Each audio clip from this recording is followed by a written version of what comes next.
Salut à tous et bienvenue dans un nouveau numéro du CNEF prend le contrôle, l'émission destinée aux jeunes et aux moins jeunes pour comprendre tout le système de l'armée, du Shirout Leumi et des études. Donc aujourd'hui, on a avec nous Raphaël qui est là pour nous parler du Tzav Rishon. Raphaël, comment ça va ? Ça va et toi ? Très bien. Alors Raphaël, présente-toi en quelques mots, même si il est très connu déjà. Oh, non, je vais rester un petit peu modeste quand même. Donc je m'appelle Raphaël Madar, j'ai fait l'ALIA à 18 ans, donc après avoir fait 19 ans plutôt, après avoir fait le bac en France et une année à l'université. J'ai pas un parcours comme les Israéliens, les Franco-Israéliens qui ont résidé ici et qui font leur Tzav Rishon ou les démarches avec l'armée comme tous les Israéliens. J'ai un parcours qui fait que j'ai fait l'ALIA à 19 ans, 20 ans, j'étais appelé à l'armée à 21 ans, j'ai terminé mon service à peu près à 24 ans, un peu plus de 24 ans, et ensuite j'ai travaillé dans la sécurité. J'ai créé en parallèle l'association Tzahal Connection pour aider les francophones qui veulent s'engager à l'armée. Ok, donc comme on l'a dit il y a 2 minutes, cette émission va être consacrée au Tzav Rishon. Raphaël, est-ce que tu peux nous dire c'est quoi le Tzav Rishon à l'armée ? Alors, le Tzav Rishon, l'équivalent, je pense, en français, ce serait la journée d'appel, même si c'est pas... C'est gentil, la journée d'appel. Certaines personnes, ils disent cette traduction-là, je suis pas spécialement d'accord. On va dire que c'est la première journée où tous les futurs soldats, les Malchabim, tous les futurs soldats, ils vont être appelés. Et ça va être la première prise de contact officielle entre l'armée et le futur soldat. C'est-à-dire c'est une journée où il va y avoir plusieurs tests, c'est une journée où l'armée va définir un profil médical, où elle va définir un profil...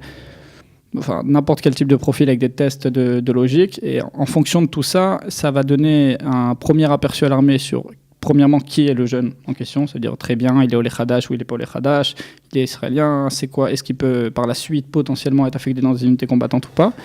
Et vraiment, voilà, c'est tout simplement la première étape avant de s'engager à l'armée.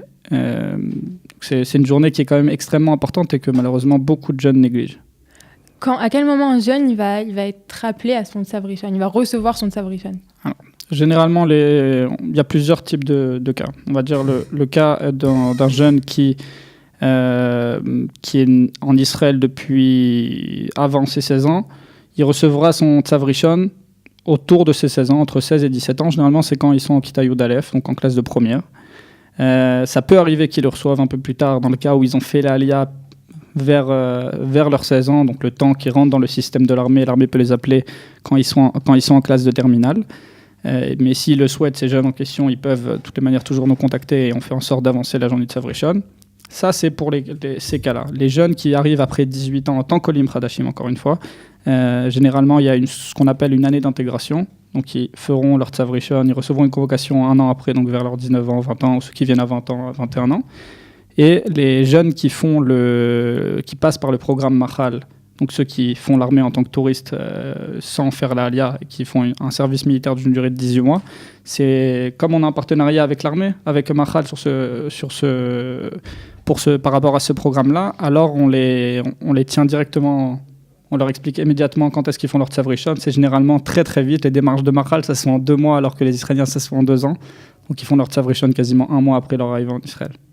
Ok. Où ça se passe le Tzav Rishon ? Une fois que tu as reçu le papier qui te dit que tu es appelé, il faut aller où ? En général, ça se passe où ? Ça se passe dans des centres de recrutement de l'armée, donc ce qu'on appelle des Lishkot Giyus.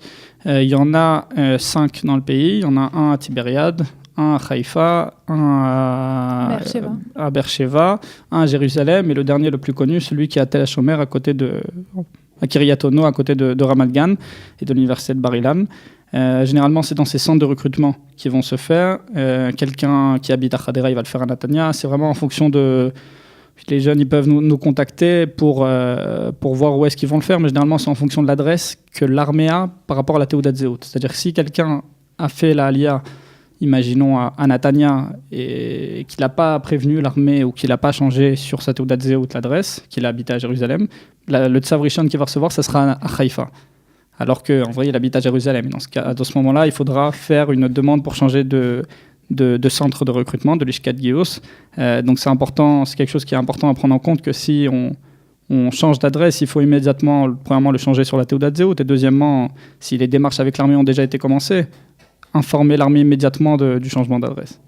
Combien de temps ça dure le Tsavrishon? C'est une journée ou c'est plusieurs jours? Il faut revenir? Comment ça se passe? C'est une heure? Idéalement, il faut faire en sorte de le finir en une journée. Idéalement, il faut la commencer, arriver tôt. S'ils disent d'arriver à 8h30, à 9h, à 10h, toujours prévoir d'arriver au moins une heure avant. Comme ça, on peut toujours commencer les démarches plus tôt. Mais de manière générale, la majorité des candidats, des futurs soldats, ils font les démarches en 2-3 jours pour plusieurs raisons. Premièrement, on va dire qu'ils vont avoir un problème. Il y a toujours des problèmes de toutes les manières au centre de recrutement de l'armée. Un médecin qui n'est pas là pour vérifier les documents. Un problème dans le système de l'armée, dans les réseaux informatiques, et du coup, ils n'arrivent pas à avancer pour inscrire des données sur le futur soldat. Mais généralement, ça peut se faire entre minimum une journée, la situation idéale. Le plus qu'on a vu, c'est 5 fois, on va dire. Un jeune, il a dû retourner 5 fois au Lishkat Gius. Et des fois, quand on retourne pour la 4e ou la 5e fois, c'est juste pour, on va dire, donner un papier ou un petit entretien qui va durer une demi-heure, alors que bon, c'est pas l'idéal, mais malheureusement c'est comme ça que ça se passe. C'est pour ça que c'est vraiment très important quand on y va la première journée, avant de sortir du Lishkat Gius, de demander aux officiers en question est-ce que c'est sûr qu'on a tout fini, parce que c'est trop dommage quand même de revenir pour faire un entretien qui va durer 5-10 minutes, quoi. Ok, j'ai entendu que dans le Tsavrishon, la journée du Tsavrishon, il y avait un test psychotechnique à passer. C'est quoi l'influence de cette note c'est quoi l'influence du test psychotechnique sur la note globale et comment on se prépare à ce test psychotechnique?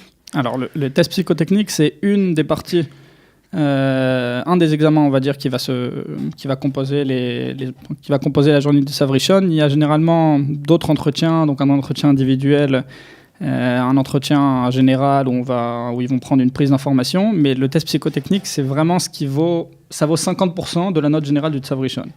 L'armée donne 3 notes au lendemain du Tsavrishon, une qui s'appelle le Kaba, donc le Kaba, c'est vraiment, on va dire, la moyenne générale. Le Dapar, c'est la note juste à l'examen des psychotechniques, et le profil médical, donc c'est ce que le médecin va définir en fonction de tout simplement des antécédents médicaux et de rapports des médecins qui vont traiter le dossier.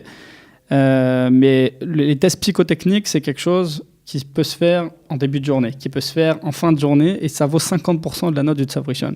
C'est-à-dire que c'est quelque chose que si on ne se sent pas bien, si on est malade, mieux vaut dire « je suis malade, je ne veux pas le faire maintenant » et le faire une autre journée.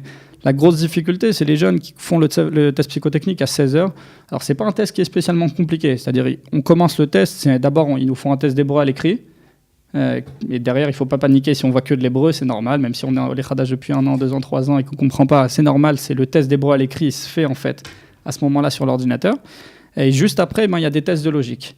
En fonction du niveau d'hébreu, le test psychotechnique il va être fait soit en hébreu, soit dans sa langue natale. Donc il y a une possibilité de le faire dans sa langue... Bien sûr. Quelqu'un, un Olé Hadash qui a un niveau d'hébreu qui est jugé trop faible par l'ordinateur au début, et par un des entretiens qu'ils font aussi, où ils vont définir un niveau d'hébreu à l'oral, si le système définit que le niveau d'hébreu il est moyen ou faible, alors les tests psychotechniques ils vont se faire en français.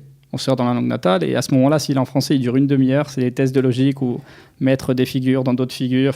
Spécialement, c'est pas vraiment très compliqué. On peut toujours s'entraîner en tapant sur Google test psychotechnique, test de logique et faire c'est généralement des tests de géométrie. Mais la grosse difficulté, c'est vraiment à quel moment on va le faire dans la journée. C'est-à-dire quand on fait ça après qu'on nous ait pris la tête pendant toute la journée, où on nous pose plein de questions, où c'est que en hébreu et on comprend un mot sur 2 et qu'on est fatigué et qu'on a mal à la tête, quand on le fait à 16h, alors c'est compliqué. Alors que si on le fait en début de journée, dès qu'on commence vers 9h, 10h, on va directement faire le test psychotechnique. À ce moment-là, il y a une forte chance qu'on s'en sorte bien et qu'on obtienne une bonne note. Est-ce que c'est à ce moment qu'on demande le poste qu'on veut ou pas du tout? C'est-à-dire si quelqu'un veut être combattant ou si une fille elle veut être, je sais pas, n'importe quel tafkid, est-ce que c'est à ce moment-là qu'on leur demande ou ça vient plus tard Généralement, pendant le tout premier entretien qu'on arrive au Tsavrishon, donc ils vont essayer le but du premier entretien, c'est d'avoir le maximum d'informations sur le jeune candidat. Qui il est, d'où ils viennent les parents, qu'est-ce qu'il aimerait faire à l'armée, pourquoi il veut faire ça, etc., etc. À ce moment-là, il faut demander vraiment. Ils vont demander quel poste le jeune en question il a envie de faire, mais ça n'a aucune influence. Ils vont le noter, mais c'est pas ça qui va avoir une influence parce qu'ils vont lui demander ça avant qu'il ait une note quelconque à n'importe quel examen. Donc ça veut dire que c'est juste histoire de comprendre plus ou moins l'état d'esprit de la personne. Si le jeune il vient et dit je veux pas du tout être combattant, donc ils vont le noter, ils vont dire ok, apparemment il n'a pas envie d'être combattant, mais le mot final reviendra à l'armée et reviendra. Donc s'il a, on va dire, un profil excellent, ils peuvent l'obliger à aller en combattant. Quelqu'un qui a un profil qui lui permet d'être combattant, en théorie, il sera affecté dans une unité combattante. Okay. À part si l'armée décide, par exemple, qu'il peut être utile à une autre unité. Si il juge, par exemple, on va donner un cas de quelqu'un qui parle plusieurs langues, l'armée, elle va lui poser, donc pendant le premier entretien, elle va lui dire « Ah, tu connais plusieurs langues, très bien, ça peut être intéressant, tu veux être combattant ?» Il va dire « Je sais pas ». Donc ils vont dire « Ok, il a une motivation pour être combattant qui est neutre, il est assez neutre. » Et d'un autre côté, il parle 4 langues. Donc peut-être que ça peut être intéressant qu'on essaie de le mettre dans, je sais pas, le porte-parole de l'armée, ou dans Keshrechout, c'est les relations internationales, ou peut-être dans les renseignements. Ils vont en fonction des notes qu'il va avoir pendant cette journée-là et de comment il va s'en sortir, en fonction du profil médical, en fonction du besoin aussi de l'armée et des demandes du jeune. Ils vont proposer une liste de postes, mais ça c'est bien après le Savrichon, une liste de postes où il va devoir faire ses choix. Quelqu'un qui passe par Mirvalon, par exemple, alors, il n'y aura pas de liste de choix. Explique en 2 mots, c'est quoi Mirvalon ? En 2 mots, Mirvalon, c'est pour ceux qui ont un niveau d'hébreu qui est vraiment très faible. Alors, ils font 3 mois d'ulpan militaire.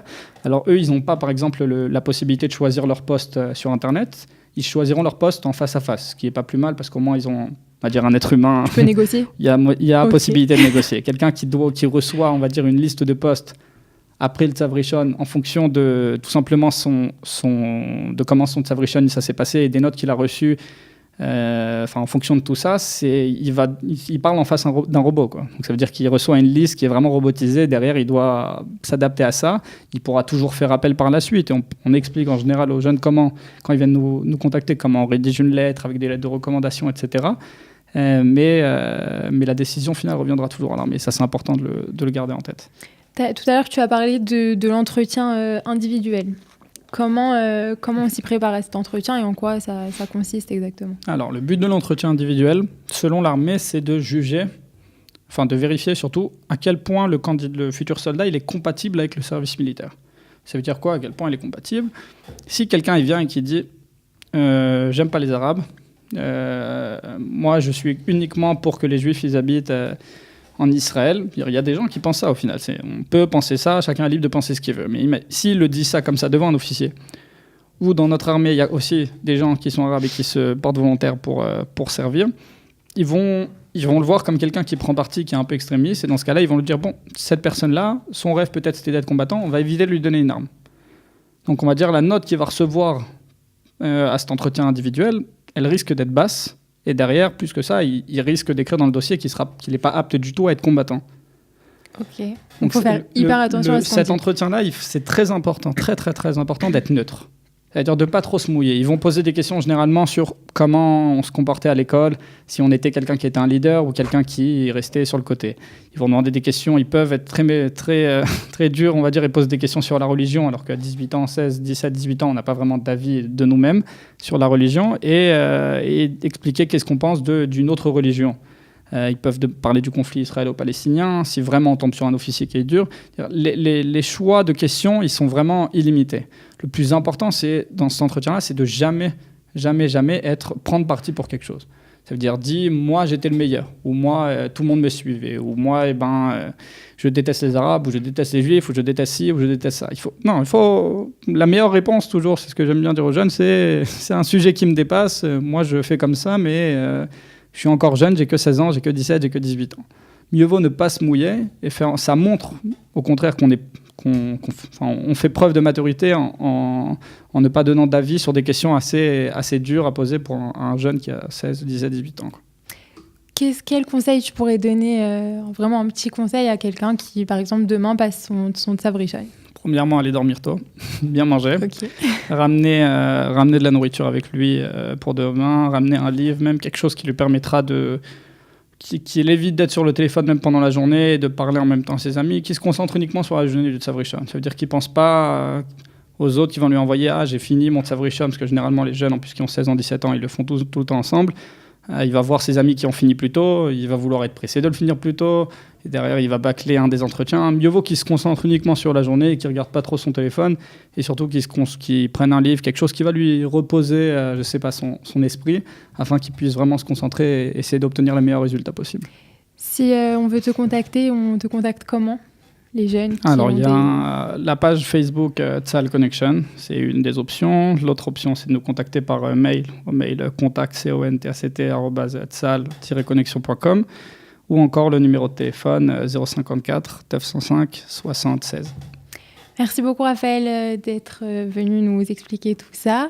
Si vous voulez contacter le CNEF pour n'importe quelle question, que ça soit encore au sujet de l'armée, puisque Raphaël il est débordé, ou parce que les études, le surroute Léomy, vous pouvez contacter le CNEF 02 622 26 25 ou à l'adresse mail info@cnef.org. Encore merci Raphaël d'être venu.